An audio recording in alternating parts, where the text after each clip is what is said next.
When it comes to misconceptions about the New Testament, these are many, and people have all kinds of ideas in their head about what the New Testament is like and where it came from, and all kinds of misconceptions are out there. One I'll just mention to begin with is one we hear a lot, particularly in recent years with the writings of Barterman and others, which is this idea that the New Testament has been radically changed in its text over a number of years. People think that scribes have altered it so significantly that it's been corrupted and can't be recovered, and really we're at a loss to know what the New Testament authors really wrote. And this has confused a lot of people. That argument not only is popular in critical circles, it's also popular in the Muslim world, this idea that the New Testament can't be relied upon in terms of its transmission. There's all kinds of responses to that. I'll just mention one, and that is we have manuscripts that date back very early in the history of the church, all the way back to the 2nd century. In other words, we can get very close to the time period when the original manuscripts were written. We wish we had something from the 1st century. We wish we had the autographs, but we have manuscripts so close, there's just not enough time there to expect wholesale massive changes in the text. So even just the dating of our manuscripts gives us a good start in terms of textual reliability.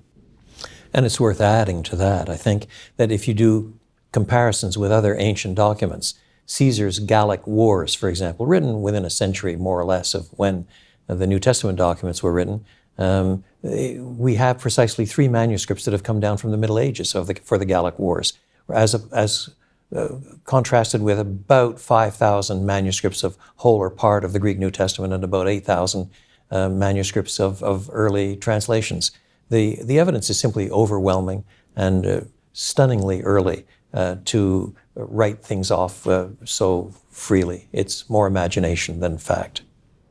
Yeah, and I would add to that too that people have made comments that Christian scribes were not competent and they were often unable to be reliable in their transmission efforts. And some have even argued that Christian scribes were illiterate and couldn't read. Those are overstated arguments. Actually, when we look into the early centuries, we see a very robust textual culture in the early Christian movement. We have good reasons to think the scribes were competent and capable.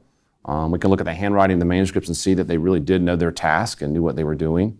So when you consider what Don mentioned with the number of manuscripts and the date and sort of the scribal infrastructure of early Christianity, we really can trust that we have the text that was originally written.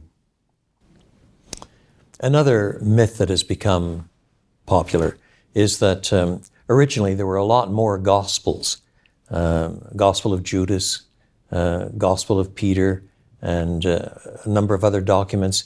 And unfortunately, the Orthodox, being nasty types, gradually squished down any competition, and what we're left with are the 4 Gospels, Matthew, Mark, Luke, and John, that are found within the canonical New Testament. To arrive at that sort of conclusion, you have to demonstrate, number one, that those alternative Gospels are early, and that the canonical Gospels are relatively late. This is a fairly new, in terms of the history of the church, a fairly new error that argues that originally there were many, many, many interpretations, and they squished down in about the 4th century to one group that came to be called the Orthodox group. The actual evidence we have runs exactly in the opposite direction. There is an initial confessionalism with some diversity of emphases that by the 2nd century is already being challenged with a proto-Gnostic movement and so on. The traditional dating for the Testament of Judas, for example, is pretty late. The Gospel of Thomas is 2nd century, mid-2nd century at the earliest, as far as I can see. There's a lovely little book by Chuck Hill, Charles E. Hill, called Who Wrote the Gospels, that is pretty accessible and works through the evidence in a powerful way. I think there's one other element to it that has to be remembered. When we speak of the Gospel of Matthew, the Gospel of Mark, we're using gospel as if it's a literary genre. And so there's this Gospel of Matthew, the Gospel of Mark, the Gospel of Luke, the Gospel of John. But in the 1st century, nobody used it that way. It was the Gospel of Jesus Christ, according to Matthew, Mark, Luke, and John.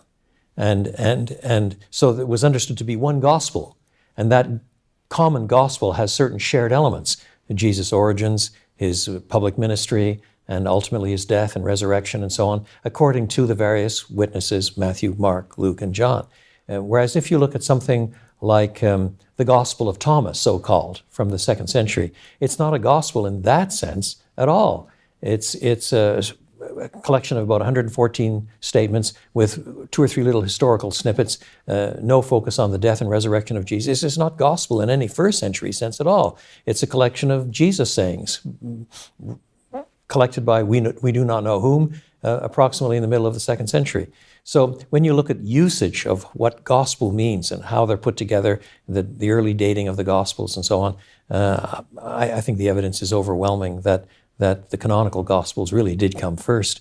And instead of thinking of a great diversity, which is to be praised simply because of the diversity itself according to modern diktats, and then it squeezed down into an enforced orthodoxy. It's just exactly the opposite, and that needs to be recovered.